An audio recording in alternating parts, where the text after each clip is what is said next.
Welcome to the Ford 4.6 liter V8 engine weak points and things to look out for if you own one of these vehicles. There are three main weak points: the intake manifold, the oil adapter gasket, and the timing chain tensioners.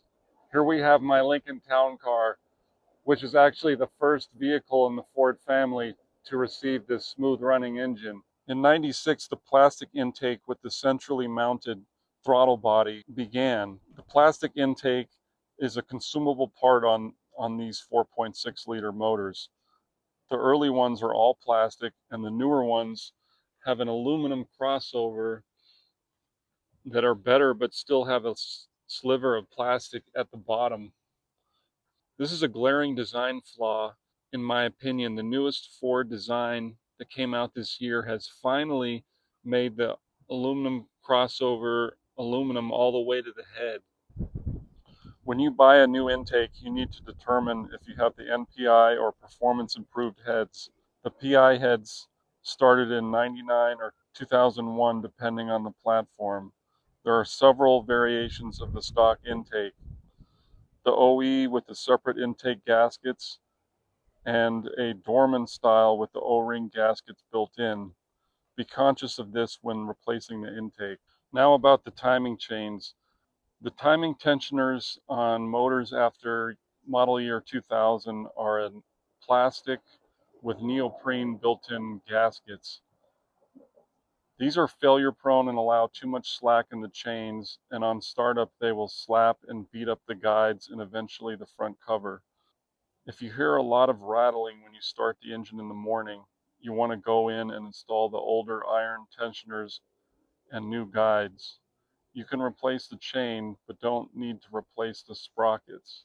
When you hear that rattling sound on a cold startup, that means the timing tensioners aren't keeping the timing chains tight. There's too much slack in the chain and they slap around when you first start the engine. Eventually, that beats up the plastic guides and plastic debris will start to fall into the oil pan and clog up your oil pickup. Of course, that's bad long term for the engine. Okay, moving on to the oil filter adapter gasket. This gasket seals the oil filter housing to the block, and oil and coolant run through it.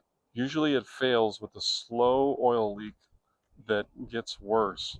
Eventually you can get oil in your coolant or have such a big oil leak that you run the motor out of oil. It's not complicated to change, just involves draining the oil and all the coolant.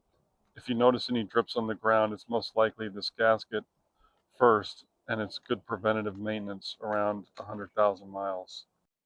Now, about the spark plugs. These engines have a reputation for blowing the plugs out of the cylinder head. I believe this is mostly an installer error. By not torquing down the plugs enough or applying a bunch of anti-seize on the threads. Especially with the two together, installing the plugs too loose with slippery anti-seize stuff will make the plugs get loose and shoot out of the head eventually. Now, I'm not discounting the crummy design that Ford did of only putting 4 threads in the cylinder heads to retain the plugs. This is a weak point for sure. You just have to be extra cognizant when installing the spark plugs and make them good and tight. Ford later rectified this problem by putting 8 threads in the cylinder heads starting around mid-2003. If you're about to install new plugs, when you remove the coil, the spark plug is down in the plug well deep in the head on these engines.